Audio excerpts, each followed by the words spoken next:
নতুন বন্ধুকে স্বাগত আর পুরনো বন্ধুকে শুভেচ্ছা জানিয়ে শুরু করছি আমার এপিসোড। দেখুন, আমি একটা বাটিতে জল বসিয়ে দিয়েছি আর কিছু আলু কেটে নিয়েছি, আর এই জলের মধ্যে একটু নুন দিয়েছি কারণ আলুগুলো একটু বয়েলড করে নেব। আর এই বয়েলড হয়ে গেলে আমি তারপরে আমি ফিরে আসব। আর ইন বিটুইন দ্য পিরিয়ড আমি একটু গোলমরিচ ক্র্যাশ করে নিয়েছি আর বাদামও ক্র্যাশ করে নিয়েছি। এইটা জ্বর, সর্দি, কাশি, অনেক সময় আপনার মুখে রুচি হচ্ছে না, তখন এটা শুধুও খেতে পারেন, রুটি, লুচি, পরোটা যে কোনো জিনিসের সাথে এটা খেতে পারেন। আলুটা বয়েলড হয়ে গেছে, এবার বয়েলড হয়ে গেলে পরে আমি জল ঝরিয়ে নিচ্ছি আর সাথে কড়া বসিয়ে দিয়েছি। এটা কিন্তু ঘিতেই হবে, আমি ঘি দিয়ে দিলাম এর মধ্যে। এবার ঘিটা একটু গরম হওয়া পর্যন্ত অপেক্ষা করব। বাই দ্য ওয়ে, আমি নূপুর, আপনারা দেখছেন smile with Nupur and Tania. Please একটু সাবস্ক্রাইব করে দেবেন, বেল আইকনটা টিপতে ভুলবেন না, লাইক শেয়ার করে পাশে থাকবেন। নিত্য নতুন রেসিপি পেতে আমার চ্যানেলটা একটু সাবস্ক্রাইব করে রাখবেন, তাহলে যখনই আপলোড করব নোটিফিকেশান আপনাদের কাছে যথাসময়ে পৌঁছে যাবে। ফিরে এলাম রান্নায়। এবার দেখুন, কড়াই এটা গরম হয়ে গেলে পরে আমি এটাকে, ঘিটা গলে গেলে তারপরে আমি আলুগুলো, জল ঝরিয়ে রাখা আলুগুলো তুলে দেবো। অলরেডি মনে রাখবেন এর মধ্যে কিন্তু নুন দেওয়া হয়েছে, এই সতর্কতা অবলম্বন করবেন। আর এর মধ্যে আটার ময়দা নিয়ে নিয়েছি, কারণ কেন, আটার ময়দা দিয়ে পরোটাটা করলে ভালো হবে। শুধু আটা দিয়ে করতে পারেন, তার কিন্তু ময়দা দিয়ে করলে পরে সাথে মিক্সড করে একটু টেস্টটা অন্যরকম আসে।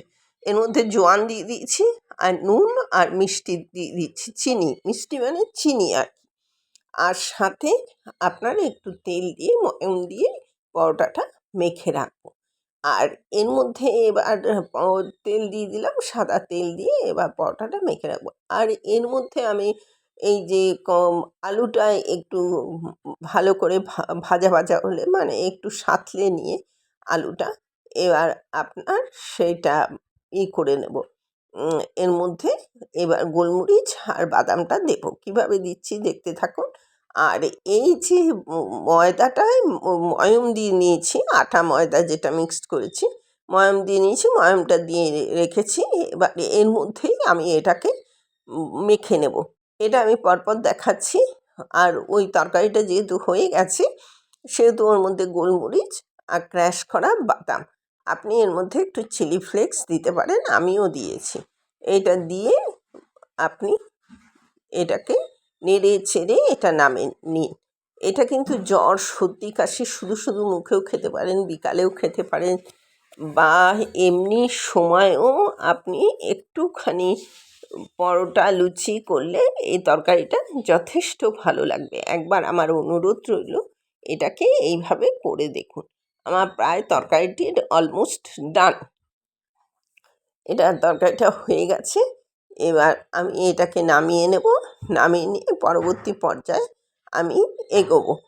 এটা দেখুন, জিনিসটা সত্যিই ভালো হয়। আর এই রকম রুটি আর লুচি, পরোটার সাথে খাওয়ার বিভিন্ন রকম, আলু দিয়েই বিভিন্ন রকম রেসিপি আছে, সেটা আমি আপনাদের কাছে দিয়ে দেবো। এবার দেখুন, এইটা একটু নতুন রেসিপি, এটা নতুন, আলুর অনেক রেসিপি আমার চ্যানেলে দেওয়া আছে, এটা নতুন সংযোজন। এটাকে নামিয়ে রাখলাম, নামিয়ে রেখে আমি ময়দাটা মেখে নেব। এই শুধু ময়দা না, সরি, আটা ময়দা মিক্সটা, এটাকে মেখে নেবো, মানে পরোটার ডোটা করে নেব। এটাকে জল দিয়ে পরোটার ডোটা মেখে নিয়ে আপনার তারপরে আমি কিছুক্ষণ রেস্টে রেখে দেবো। এবার রেস্টে রেখে দিয়ে তারপরে আমি এই পরোটাটা বানিয়ে নেব। দেখুন, এটাকে মাখা হয়ে যাচ্ছে, অল্প অল্প জল দিয়ে মাখবেন। এটা অলরেডি হয়ে গেছে, এটা রেস্টে রেখে দিচ্ছি। 10 মিনিট রেস্টে রেখে দেবেন, আটা সেট হয়ে যাবে। তারপরে আমি রেস্টের পরে আমি 5টা গুলি করে নিয়েছি, আমার হয়ে গেছে। পরোটাগুলো বেলে নিয়েছি। এবার একটা একটা করে পরোটা আমি ভেজে নেব। পরোটা কিন্তু আমি ঘি দিয়ে ভাজছি, ঘি দিয়ে ভাজাটাই ভালো লাগে ঘি দিয়ে ভাজলে এই পরোটাগুলো। এটা একটু মশলা জাতীয়, তো এর মধ্যে জোয়ান দেওয়া আছে, সব দেওয়া আছে। এবার পরোটাটা আমি ভেজে নিচ্ছি সুন্দর করে। পরোটাগুলো ভাজা হয়ে গেলে পরে তারপরে আপনার এই তারপরে আমি পরিবেশন করে দেখাবো। দেখুন এটা ঘি দিয়ে ভেজে নিচ্ছি। ঘি দিয়ে কিন্তু একটু ধোঁয়া ওঠে, এর জন্য আবার ভয় পাবেন না বা চিন্তার কোনো কারণ নেই। কারণ আমি এটা লোহার তাওয়াতে করছি। অনেক পরোটা বা রুটি আমি লোহার তাওয়াতেই করি। আমার ননস্টিকে করি না। এতে ননস্টিকও ভালো হয়, কিন্তু এতেও ভালো হয়। আমার সব পরোটাগুলো এইভাবে হয়ে গেছে, রেডি। এবার রেডি করবো। তরকারিটাও দেখিয়ে দিচ্ছি। সমস্ত কিছু রেডি হয়ে গেছে। এই তাওয়া, এটা লোহার তাওয়া। দেখুন তরকারি রেডি, পরোটাও রেডি, রেডি টু সার্ভ। এতক্ষণ আমার সাথে থাকার জন্য অশেষ ধন্যবাদ। পরবর্তীতে দেখা হচ্ছে যে কোনো এপিসোডে যে কোনো রেসিপি নিয়ে।